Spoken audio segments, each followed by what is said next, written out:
I'm Lisa Morgan, 32, and I've always been the responsible older sister to Rebecca.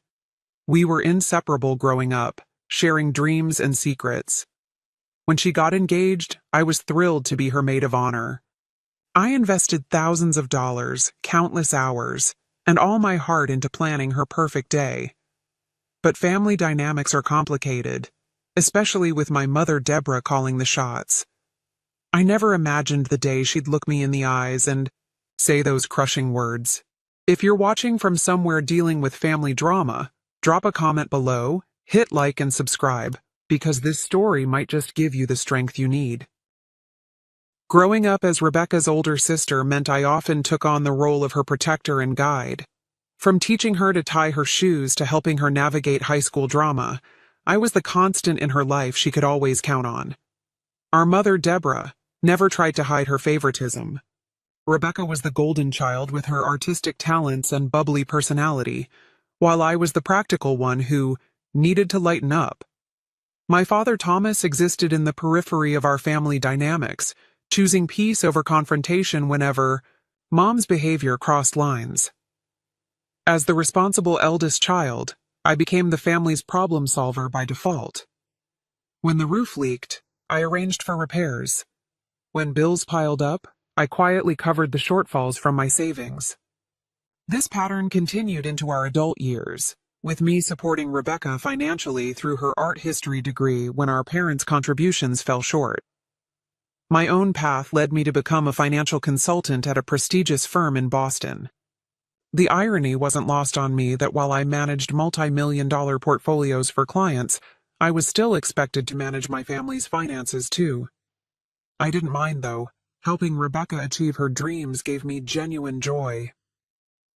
When Rebecca met James Wilson at an art gallery opening 3 years ago, I knew instantly they were perfect for each other. James came from a wealthy family but wasn't flashy about it. He valued Rebecca's artistic perspective and supported her career ambitions. Their engagement after 2 years of dating surprised no one, and I was the first person Rebecca called, screaming with excitement through the phone. "Lisa, he proposed. You're going to be my maid of honor, right? I can't do this without you." Her voice bubbled with happiness that December morning. "Of course I will," I promised, already mentally planning how I could help make her wedding dreams come true. The initial planning stages were exactly what I'd imagined. Rebecca and I spent weekends browsing venues, discussing color schemes, and creating Pinterest boards full of inspiration.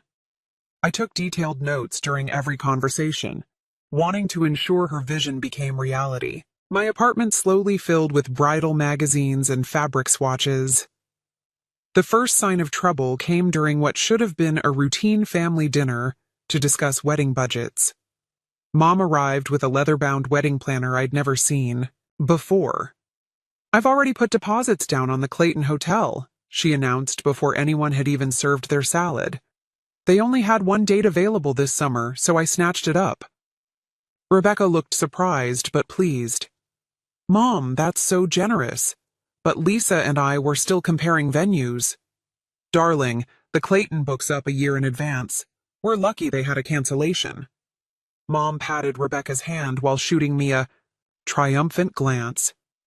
"Besides, I've always imagined your wedding there." That was the first of many decisions made without consultation. Within weeks, Mom had essentially taken over, transforming from occasional participant to wedding dictator. Vendors I'd researched were dismissed in favor of her friends' recommendations. The color scheme Rebecca and I had settled on was suddenly too drab. "It's fine," Rebecca assured me when I expressed concern. "Mom's really enjoying this, and it makes planning easier. Plus, she and Dad are contributing a lot financially." I bit my tongue and stepped back, still helping where I could but increasingly feeling like an outsider looking in. That feeling intensified when my cousin Megan started appearing in planning photos on social media. Megan had always orbited our family events with a particular interest in being part of the inner circle. Now she was suddenly accompanying Rebecca and Mom to vendor meetings I hadn't been invited to. In one Instagram photo, she was holding color swatches against bridesmaid dress options, a task I thought would be mine as maid of honor. Rebecca seems closer to Megan these days, I mentioned casually to my boyfriend Tyler one evening as I scrolled through yet another photo of them at a cake tasting. Maybe it's just because Megan has more free time, Tyler suggested, always the voice of reason. You've been slammed at work this quarter. I nodded, pushing down the nagging worry that something more significant was happening. After all, Rebecca and I had been each other's constants for 30 years. A few weeks of wedding planning couldn't change that, could it? But as spring progressed, the invitations to planning events stopped coming altogether. When I called Rebecca to check in, her responses became increasingly vague and rushed. The detailed discussions about centerpieces and music selections were replaced with quick texts. Mom's handling it, or already figured it out. Meanwhile, I was still financially contributing to elements of the wedding, paying the deposit for the photographer Rebecca loved, but Mom thought was too expensive, ordering custom welcome baskets for out-of-town guests, and secretly arranging what I hoped would be the perfect wedding gift, a luxury honeymoon to Bali, complete with first-class flights and a private villa with ocean views. I told myself everything would return to normal after the wedding. This was just a stressful time, and soon my sister and I would laugh about Mom's wedding takeover over wine in her new married apartment. I didn't realize then how wrong I was, or how quickly the situation would deteriorate beyond what I ever thought possible. The day I discovered I wasn't invited to Rebecca's wedding dress shopping was like a punch to the chest. I found out through an innocent question from my coworker Natalie, who happened to be friends with the boutique owner. How was Rebecca's appointment yesterday? Sandra mentioned your sister found the one right away. I froze, coffee cup halfway to my lips. What appointment? Natalie's expression shifted from excited to uncomfortable. Oh, at Elegant Moments? Sandra said your mom, sister, and cousin had champagne and spent hours there. I just assumed you were there too. I mumbled something about a last-minute work emergency and escaped to the bathroom, where I stared at my reflection and tried to make sense of being excluded from such an important moment. Rebecca and I had talked about wedding dress shopping. Since we were teenagers, pretending pillowcases were veils and making promises about being there for each other's special moments. I called Rebecca that evening, my voice carefully controlled. How was dress shopping? A pause. Oh, it just happened really fast. Mom had an appointment, and it wasn't supposed to be the actual shopping day, just a preliminary look. With Megan? Another pause. She was free, and we needed a third opinion. I could have made myself free, I said quietly. You could have asked. Lisa, don't make this a big deal. There will be plenty of other wedding stuff you can be part of. But the other wedding stuff never materialized. The bridal shower was organized without my input, though I was asked to contribute financially to the venue. The bachelorette party. Planning was taken over by Megan, who chose a destination I knew Rebecca wouldn't truly enjoy. When I offered suggestions based on 30 years of knowing my sister, they were dismissed as not what Rebecca wants anymore. Still, I continued to support from the shadows.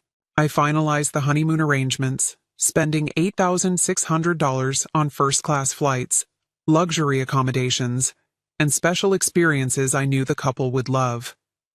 I imagined Rebecca's face when I presented her with the surprise at the rehearsal dinner, pictured the hug and the return of our sisterly bond. Meanwhile, the distance between us grew. Rebecca began declining our traditional Sunday brunches, always with a different excuse. When we did speak, our conversations felt scripted and shallow, nothing like the deep talks we'd always shared. Is everything okay between us? I finally asked directly after 3 weeks of increasingly sporadic communication. Everything's fine. I'm just super busy with wedding stuff, she replied, not quite meeting my eyes. Mom's been amazing handling all the details. At a family gathering in May, just 2 months before the wedding, I overheard a conversation that made my blood run cold. I had stepped into the kitchen to refill my water glass when I heard my name from the adjacent dining room. Lisa's always been difficult, my mother's voice carried clearly. Rebecca's finally seeing it now. Always has to control everything, make everything about her accomplishments. It must be hard for Rebecca, Megan responded, voice dripping with fake sympathy, especially during her wedding when she should be the center of attention. Exactly. That's why we've had to minimize her involvement. For Rebecca's sake. I stood frozen, water overflowing my glass as their words sank in. My own mother was actively working to exclude me from my sister's wedding, painting me as some sort of attention-seeking monster to anyone who would listen. That night, I broke down to Tyler, finally voicing the fears I'd been suppressing for months. What if they don't even want me at the wedding anymore? What if all this distancing is leading to something worse? Tyler pulled me close, his steady presence a contrast to my shaking hands. That's not possible. You're Rebecca's sister, and you've done nothing but support her. But what if Mom has convinced her otherwise? You don't know how persuasive she can be, how she twists things. Then you need to talk to Rebecca directly, Tyler said firmly.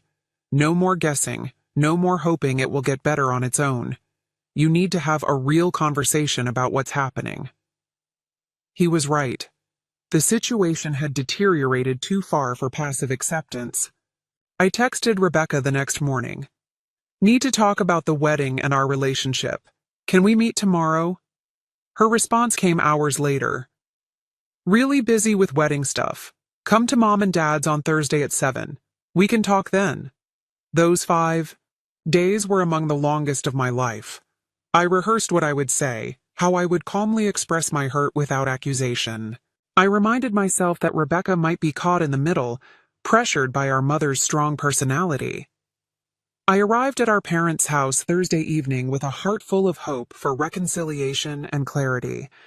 I had no idea I was walking into an ambush that would shatter my relationship with my family and force me to redefine what loyalty and self-respect truly meant. The evening air felt unusually still as I parked outside my parents' colonial-style home that Thursday. The familiar driveway where Rebecca and I had played hopscotch as kids now felt like foreign territory. I checked my reflection in the rear-view mirror, straightened my blouse, and took a deep breath before heading to the front door. Mom answered before I could even ring the bell, her expression unreadable. "We're in the living room," she said curtly, turning without waiting for my response. The scene inside felt staged. Dad sat in his usual armchair, looking uncomfortable and slightly gray. Rebecca perched on the edge of the sofa, eyes down, fingers twisting in her lap. Mom positioned herself standing behind Rebecca, one hand on the sofa back in what looked like a protective stance.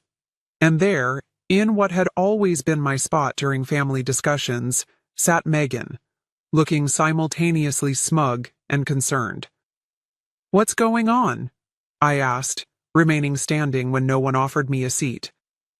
"Rebecca," I thought, "we were going to talk about the wedding." "That's why we're all here," Mom interjected before Rebecca could speak. "There's something you need to understand about the wedding." A strange stillness settled over me, a calm before a storm I could feel approaching. "We've been discussing things," Mom continued, her voice taking on the patronizing tone she'd perfected over decades, "as a family. And we all agreed that your involvement in the wedding has become problematic." "Problematic?" I echoed, looking directly at Rebecca, who still wouldn't meet my gaze. "Your controlling behavior, your need to make everything about yourself," Mom said, ticking off points on her fingers like items on a grocery list. "The way you've tried to overshadow Rebecca's special time with your opinions and your financial contributions." I felt as though I'd stepped into an alternate reality. "Rebecca?" I prompted, desperate for my sister to speak for herself. She finally looked up, her expression a mixture of guilt and rehearsed resolve. "It's just been really stressful, Lisa. Every time you get involved, there's tension. Mom thinks, Mom thinks, I repeated softly. What do you think, Rebecca? Before she could answer, Mom stepped forward, placing herself partially between us. What Rebecca thinks is that her wedding should be a happy occasion. And frankly, your presence would make that impossible. The room seemed to tilt slightly as her words registered. My presence at the planning, you mean? Mom's lips curved into what can only be described as a smirk, satisfaction gleaming in her eyes at finally delivering the blow she'd been orchestrating for months. We all agreed. You're not welcome at the wedding, she said, enunciating each word like she was savoring a fine wine. Not as maid of honor, not as a bridesmaid, not as a guest. It's better for everyone this way. The silence that followed was absolute. I could hear the antique clock on the mantel ticking, marking seconds in a moment that felt endless. Dad shifted in his chair but said nothing. Megan had the decency to look at the floor, and Rebecca, my sister, my best friend since her first breath, sat in complicit silence, effectively ending 30 years of sisterhood. I see, I said finally, surprised by the steadiness of my own voice. And when was this decision made? We've been moving this direction for months, Mom replied, clearly pleased by my calm reaction, mistaking shock for acceptance. Rebecca asked Megan to be her maid of honor weeks ago. We just needed to make it official. I turned to Megan, who now met my gaze with a challenging look. Congratulations, I said flatly. It's nothing personal, she replied, the lie transparent. Almost laughed at the absurdity. Nothing personal about replacing me in my sister's wedding, in my sister's life. Rebecca? I tried one more time. Is this really what you want? Mom answered again. Rebecca wants a drama-free wedding. You've always been too controlling, too opinionated. Everything has to be your way. The venue wasn't good enough. The caterer wasn't up to your standards.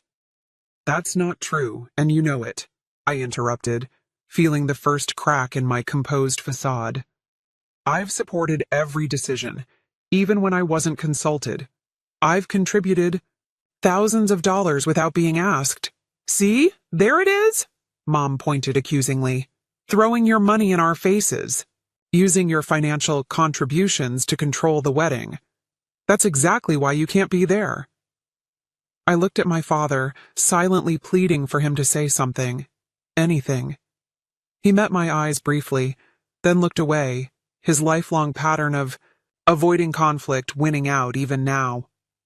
A strange calm settled over me then, a clarity cutting through the hurt and confusion. This wasn't a misunderstanding. This wasn't something that could be fixed with a heart-to-heart. This was a carefully orchestrated exclusion, months in the making. Good to know, I said simply. I turned and walked toward the door, my movements mechanical. Behind me, I heard Rebecca call my name once, softly, but no footsteps followed. No one tried to stop me. The drive home passed in a blur. Streetlights smeared like watercolors as unexpected tears filled my eyes. I pulled over twice when the road became too blurry to navigate safely. My phone buzzed repeatedly with incoming texts, but I couldn't bring myself to look at them. When I finally reached my apartment, Tyler was waiting, his face full of hopeful expectation that crumbled the moment he saw me. What happened?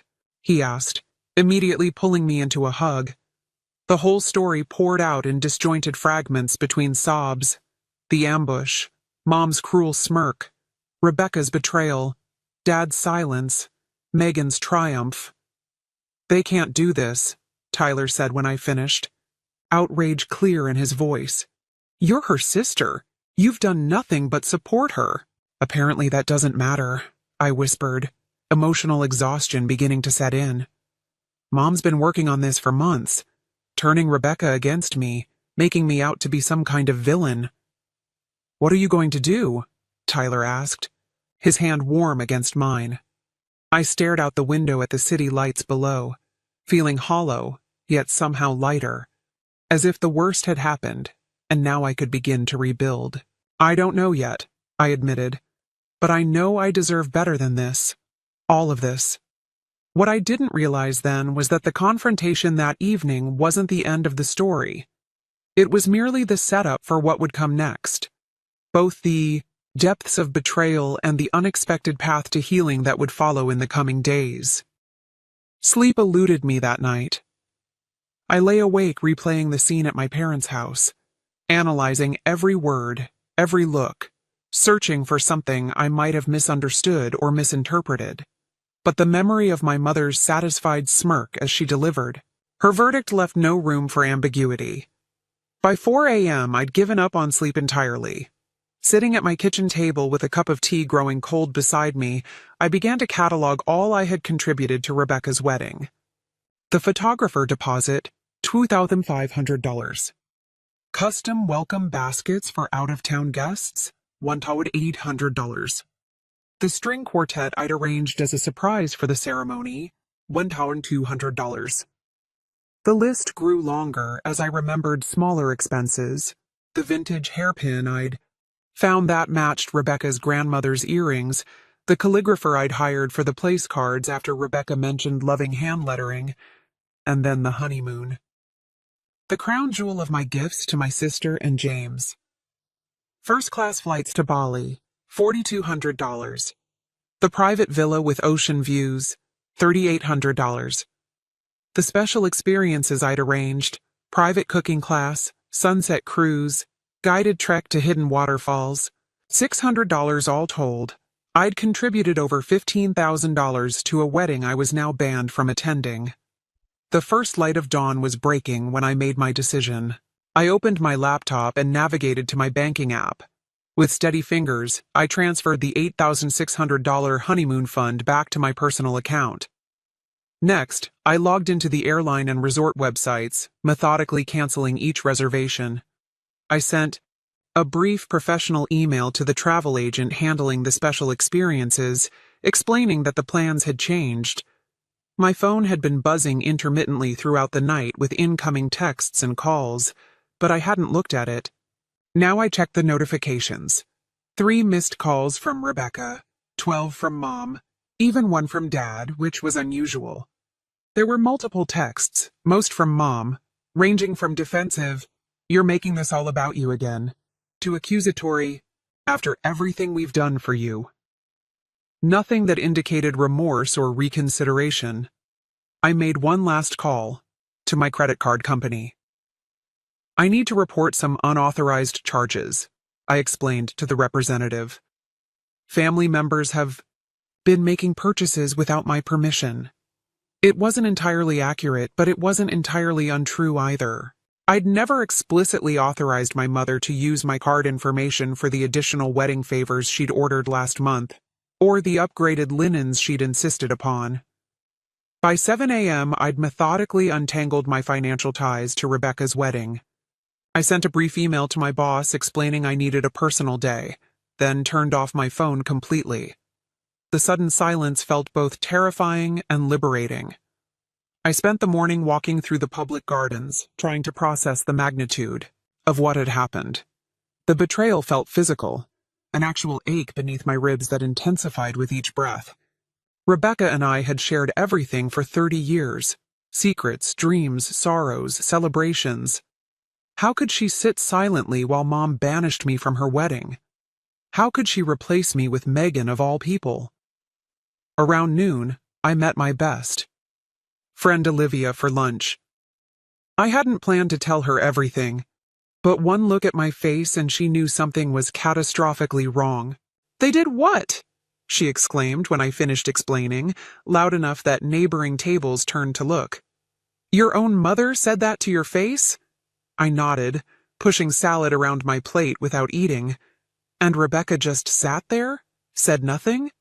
Olivia's outrage was validating after hours of self-doubt. She tried to speak once or twice, but Mom kept interrupting, and she didn't stop any of it, so I trailed off, the hurt still too raw to articulate fully. Olivia reached for my hand across the table. "Lisa, there's something you should know. I didn't tell you before because I didn't want to upset you, But now I think you need to hear it. My stomach tightened. What is it? Your mom has been saying things about you for months now. Olivia looked uncomfortable. At Rebecca's engagement party, she told my mother that you were jealous of Rebecca's happiness. And at the Williams dinner party last month, she mentioned how concerned everyone was about your fragile emotional state, and how the family was walking on eggshells around you. I stared at her, stunned. What? Why would she say that? Don't know. But she's been planting these little seeds with everyone in your social circle. Small comments, concerned looks. Nothing direct enough to seem malicious, just enough to create this impression that you're unstable somehow. Difficult. Olivia squeezed my hand. I shut it down whenever I heard it. But I'm not everywhere. My mother's voice echoed in my memory. Your controlling behavior. Your need to make everything about yourself. She hadn't just been turning Rebecca against me. She'd been systematically undermining me with everyone we knew. But why? I whispered, more to myself than to Olivia. What does she gain from this? Control, Olivia said simply. You're successful, independent, financially stable. You have what she never did. My mom always said your mother seemed jealous of you, even when we were kids. The pieces began to align in a new pattern, illuminating decades of small cruelties and manipulations I'd normalized or excused. The times Mom had forgotten to tell me about family events. The backhanded compliments about my career. It's amazing. You've done so well without a husband to support you. The way she subtly reminded Rebecca of every childhood slight while glossing over all I'd done to support and protect my sister. I've been so blind, I said finally. You've been a daughter who wanted to believe the best about her mother, Olivia corrected gently. That's not blindness. That's love. By the time I returned home that afternoon, I felt different, still hurt, but clearer about what was happening and what I needed to do. I turned my phone back on and watched as notifications flooded in. 28 missed calls in total. Voicemails ranging from my mother's cold fury to my father's uncomfortable attempts at peacemaking. And one message from Rebecca, sent at 3:42 a.m. that changed everything. I'm so sorry, Lisa. Mom's been lying to me about you for months. James and I just found out what she did with the honeymoon reservations. Please call me, please. I need my sister back. I stared at Rebecca's message for a long time, my thumb hovering over the call button without pressing it. The raw emotion in her text felt genuine, but after months of manipulation and yesterday's brutal confrontation, I wasn't ready to dive back into the chaos without understanding more.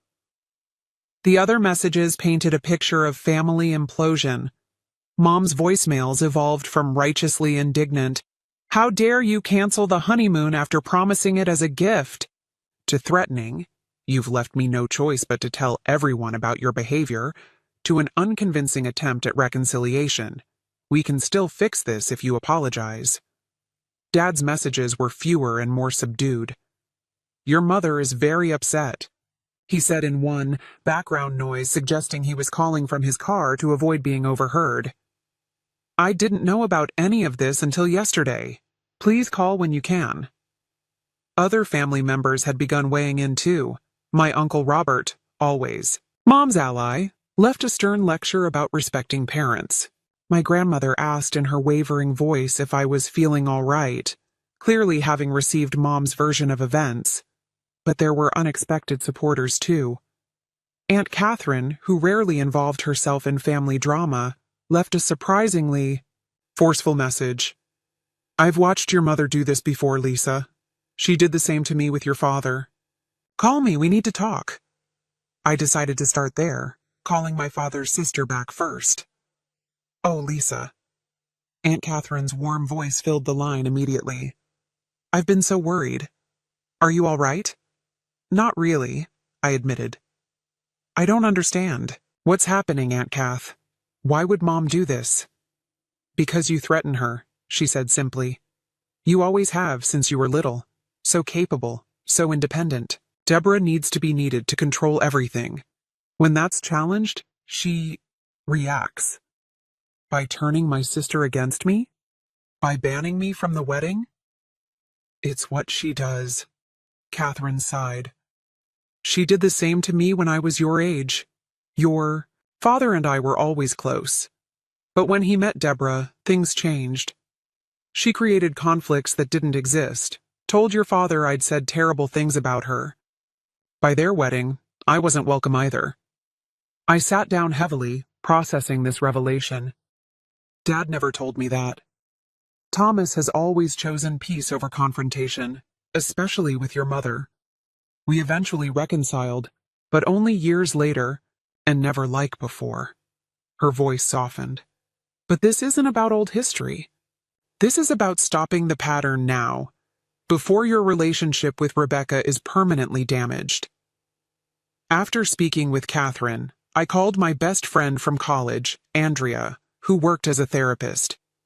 Without breaking confidentiality, she helped me understand the dynamics at play.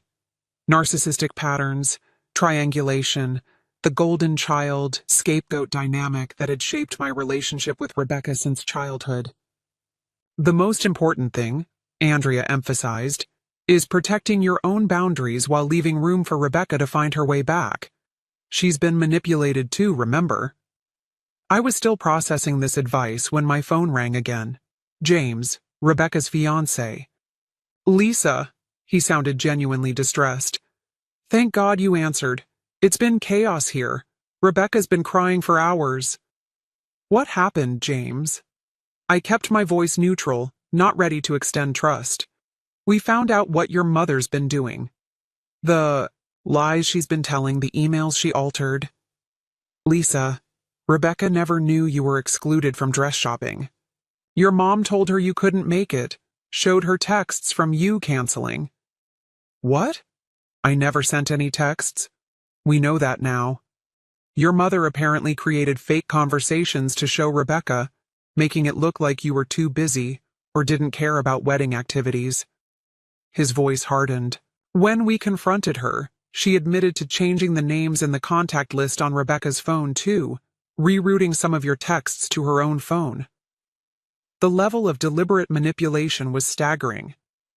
But yesterday, at the house, Rebecca thought that meeting was to reconcile things. Your mother told her you'd been saying horrible things about the wedding, that you needed to hear how hurt everyone was. She never expected what actually happened. My head was spinning. Why is she telling me this through you? Because she's terrified you'll never speak to her again. And because... He hesitated. Your mother showed up at our apartment last night after you left. She was not well. Screaming about ungrateful children, demanding we choose sides. It got bad enough that neighbors called building security. The situation was spiraling faster than I could process. I need to think, James. This is all too much. I understand. Just don't shut the door completely, okay? Rebecca loves you. She's been manipulated too. I promised nothing but said I'd be in touch soon. I barely had time to absorb this conversation before my work phone rang. It was Sandra, our office receptionist. Lisa, I hate to bother you on your day off, but there's a situation here.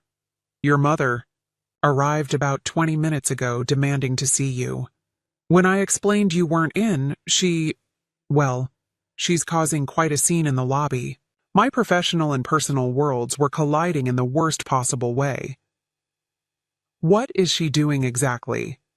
Making accusations? Telling anyone who'll listen that you've stolen money from her? That you're experiencing some kind of breakdown? Sandra lowered her voice. Mr. Daniels is trying to handle it, but she's becoming increasingly erratic. I'll be right there, I said, grabbing my keys. The 15-minute drive to my office felt like entering a battle zone. Mom had never visited my workplace before, had shown minimal interest in my career beyond how it benefited the family financially.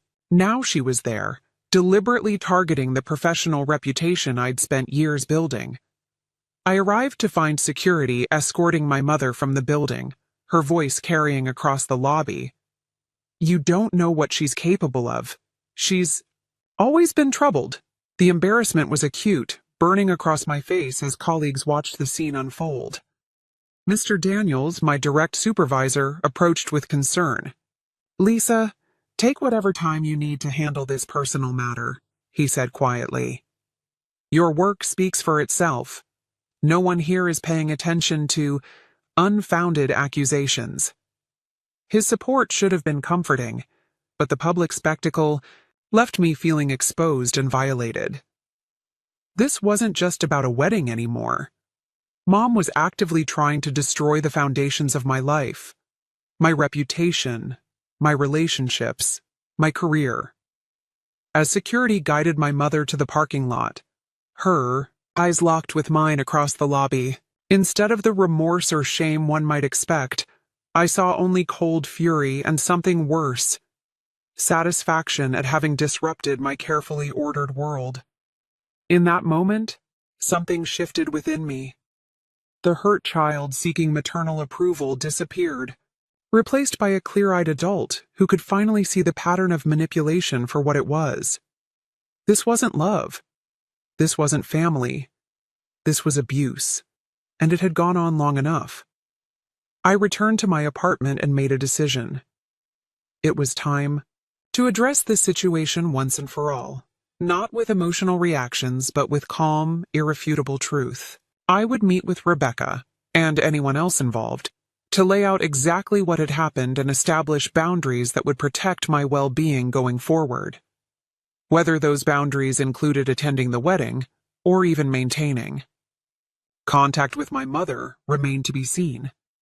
But for the first time, I understood that I deserved better treatment than I'd received, and I was prepared to demand it.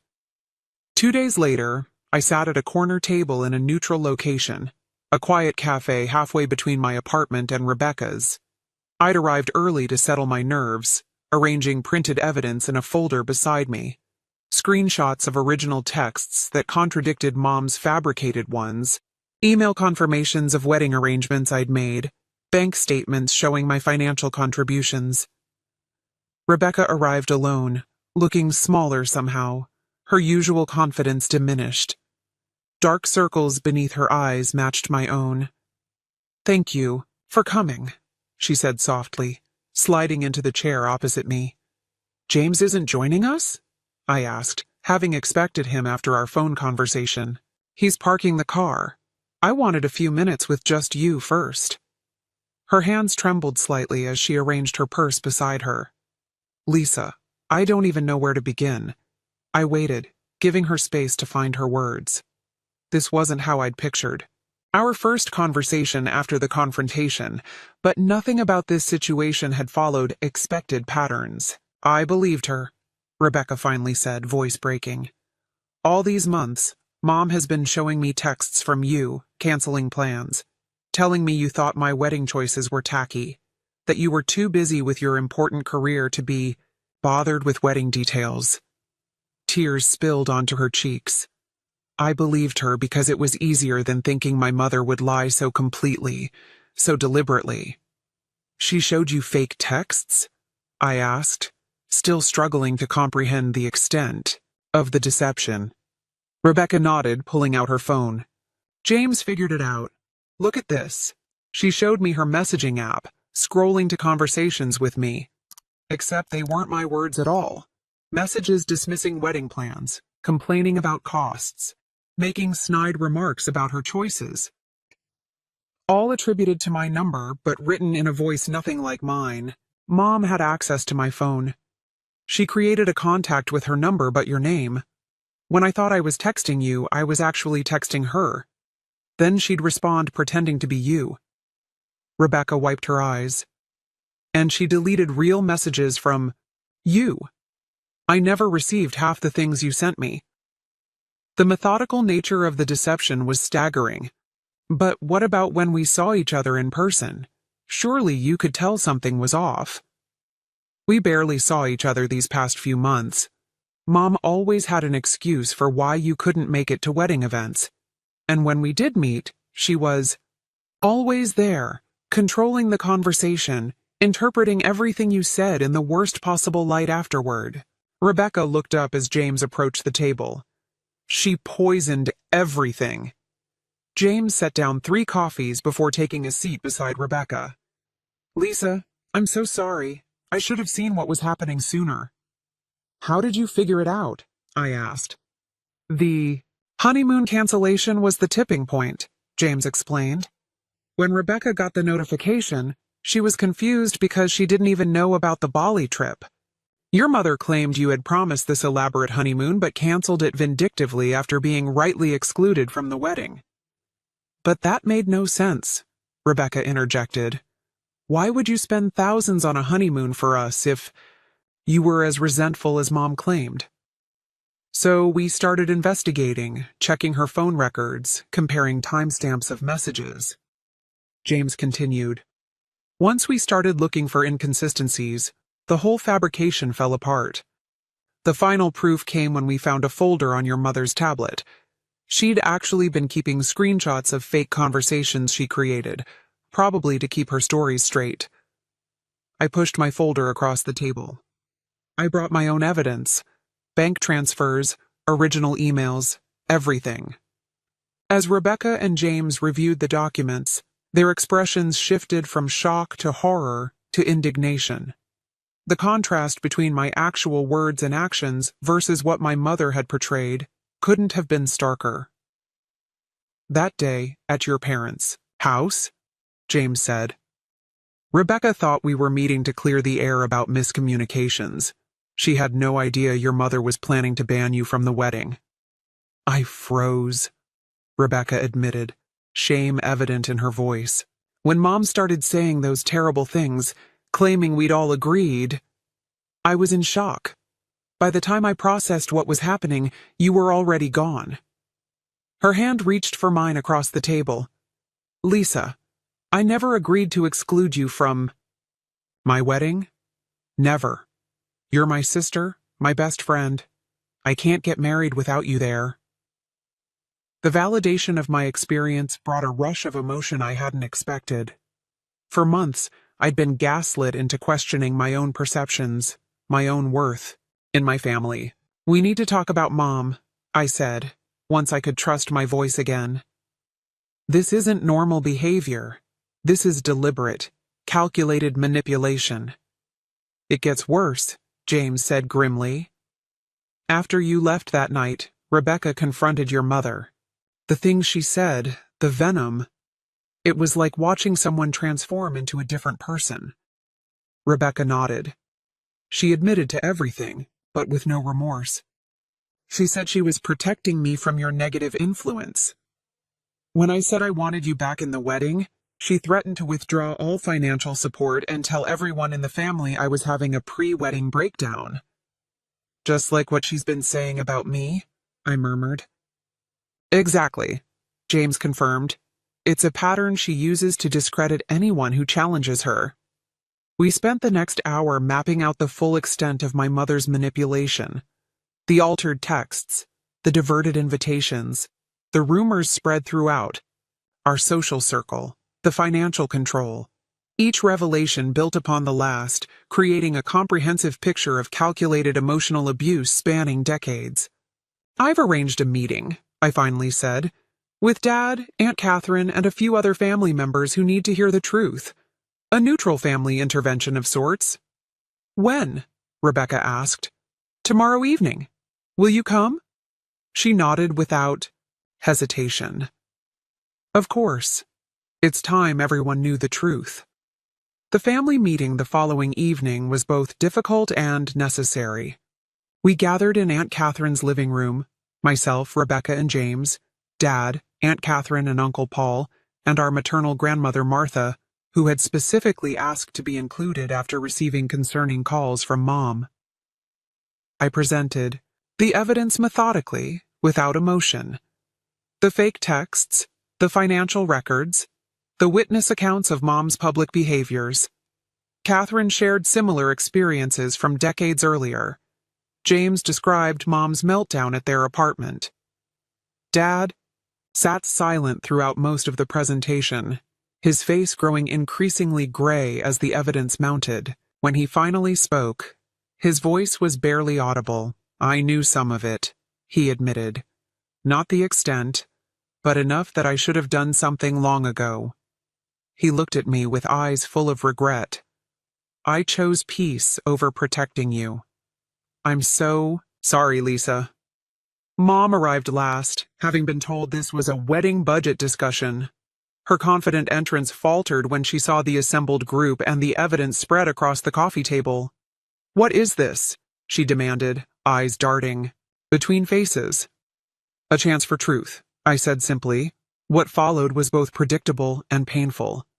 Initial denial, accusations of conspiracy against her, attempts to win allies through familiar manipulation tactics. When those failed, rage, cold and cutting, then hot and uncontrolled. And finally, when cornered by irrefutable evidence, tears and claims of misunderstanding, of only wanting what was best for the family. "I will not be treated this way," she declared when everyone remained unmoved by her performance. "After everything I've done for this family, for Rebecca's wedding—" "About the wedding," Rebecca interrupted, standing to face our mother directly. "Lisa will be my maid of honor, as I always wanted. If you can't accept that and behave respectfully toward her, then you will have a severely limited role in both the wedding and our lives going forward." Mom's face contorted with shock. "You would choose her over your own mother?" "I'm choosing truth over manipulation," Rebecca replied steadily. "I'm choosing health over toxicity." "Your father will never allow this." Mom turned to Dad, expectation clear in her expression. For perhaps the first time in their marriage, Dad didn't yield to keep the peace. "Deborah, enough. Look at what you've done. Look at the evidence. This stops now." The intervention didn't end with a neat resolution. Mom, left in a fury, promising consequences for our betrayal. But something fundamental had shifted. The pattern of manipulation had been exposed, named, and rejected by those it was designed to control. As difficult family members and wedding dynamics go, we were far from the finish line. But for the first time, I felt we were all walking in the same direction, toward truth and healthier relationships, regardless of what that might mean for the wedding now just weeks away. The week before Rebecca's wedding arrived with a tentative new normal establishing itself within our fractured family. After the intervention, Mom had cycled through various tactics: icy silence, tearful pleas for understanding, rage-filled accusations, and finally, a grudging outward acceptance of the new boundaries we'd established. Dad had surprised us all by standing firm in his support of Rebecca's decision to reinstate me as maid of honor. After decades of choosing peace over confrontation, he seemed to have found a reserve of strength none of us knew he possessed. "I should have protected you both long ago," he told me during a private conversation on my apartment balcony, city lights twinkling below us. I convinced myself that saying nothing was the same as keeping the peace. I was wrong. "Why now, Dad?" I asked gently. "What changed?" He stared into his coffee cup for a long moment. Seeing it all laid out like that, the deliberate nature of it, I couldn't hide from it anymore. And honestly, Lisa, I'm tired. Tired of walking on eggshells, tired of pretending everything is fine when it isn't. His vulnerability was both shocking and healing.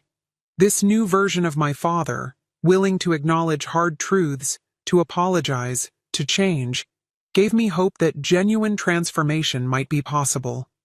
Rebecca and I had been rebuilding our relationship day by day, our bond bruised but not broken. We'd spent long hours talking through the manipulations that had driven us apart, grieving the months of sisterhood we'd lost. "I keep thinking about what would have happened if James hadn't discovered those fake texts," she said during one of our reconciliation brunches, restored to their rightful place in our weekly routines. Let's not think about that, I suggested, squeezing her hand across the table. We're here now. As for Mom, the family had presented her with clear conditions. She could participate in the wedding, but her role would be significantly restricted. No more unilateral decisions, no private conversations with vendors, no attempts to isolate or manipulate any family members. And if I refuse these conditions? She'd asked, the word dripping with disdain. Then you'll attend as a guest only, with no input on any elements of the ceremony or reception, Rebecca had stated firmly. To everyone's surprise, Mom had eventually agreed, though her compliance seemed more strategic than genuine. The flashes of resentment in her eyes, quickly masked by artificial pleasantness, told the true story. My own journey through this ordeal had been transformative in unexpected ways. The initial devastation had given way to clarity about family dynamics I'd normalized for too long.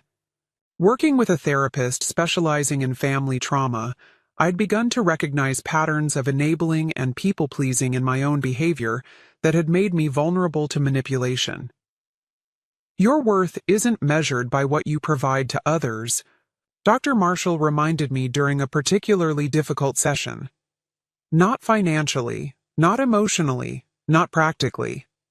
These words became a mantra as wedding preparations entered their final phase. I reinstated my role as maid of honor with a newfound sense of boundaries. Yes, I would help coordinate the bridesmaids and assist Rebecca with last-minute details. No, I would not deplete my savings or sacrifice my well-being to manage everyone else's emotions. I'd also rebooked a modified version of the honeymoon package for Rebecca and James, still generous, but scaled to reflect my new understanding of healthy giving. This is a gift freely given, with no strings attached, I told them when presenting the revised itinerary. Not a payment for inclusion or affection. The wedding day itself arrived sunny and clear, a beautiful contrast to the emotional storms of previous months. The ceremony was scheduled for 4 p.m. at the Clayton Hotel, leaving the morning and early afternoon for preparations. Mom maintained her promised behavior, though the effort visibly strained her. Her interactions with me were minimal, but outwardly polite. Her attention focused on playing the role of mother of the bride perfectly for the gathering guests. As I helped Rebecca into her wedding dress, the one I hadn't been present to see her choose, I felt a momentary pang of loss for the uncomplicated joy this day should have held. Rebecca caught my expression in the mirror. I wish we could erase the last few months, she said softly. I don't, I surprised myself by responding. As painful as it was, it brought truth into the open. We can build something healthier now. She turned to face me, radiant in ivory lace. When did my big sister get so wise? Probably around the time my little sister got so brave, I replied, carefully adjusting her veil. The ceremony proceeded beautifully. I stood proudly beside Rebecca, holding her bouquet as she and James exchanged vows full of authentic emotion. Mom sat in the front row beside Dad, her composure perfect, her eyes occasionally meeting mine with unreadable emotion. It was during the reception that the most unexpected moment of healing occurred. As guests mingled during cocktail hour, I found myself momentarily alone near the gift table, adjusting some displaced cards. The calligraphy is beautiful. Mom's voice came from behind me. That was your doing, wasn't it? I turned, braced for criticism disguised as a compliment, but her expression held something I rarely saw directed at me. Genuine appreciation. Yes, I answered simply. Rebecca mentioned loving hand lettering, so... Mom nodded, an uncomfortable silence stretching between us. Finally, she spoke again, her voice lower, less certain. You've always noticed those details about people. What they love, what matters to them. I never had that gift. The admission, so small yet so significant coming from her, left me momentarily speechless. The therapist Catherine recommended, Mom continued, looking anywhere but at me, says I need to practice acknowledging others' strengths without feeling diminished by them. A brief humorless laugh. Apparently I have work to do in that area. You're seeing a therapist? I couldn't keep the surprise from my voice. Your father insisted. After everything? She trailed off, then squared her shoulders. I don't expect this to fix things between us. I know that will take time, if it's even possible. But I am trying.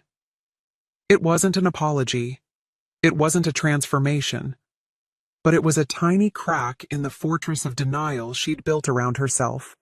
And for today, that was enough. 1 month after the wedding, our family began tentative group therapy sessions. Mom attended reluctantly at first, then with increasing willingness as the framework gave her acceptable ways to express her needs without manipulation. Dad found his voice gradually, speaking truths long suppressed. Rebecca and I strengthened. Our sisterhood, now built on mutual respect rather than codependent patterns. My own healing journey continued independently as well.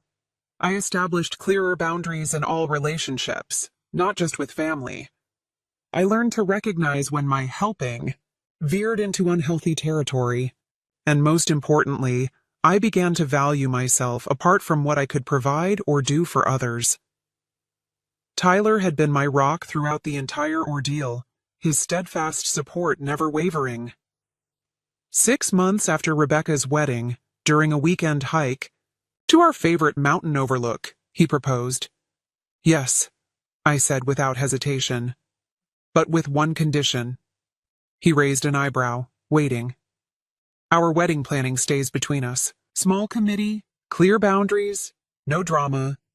His laughter echoed across the valley below us. Deal.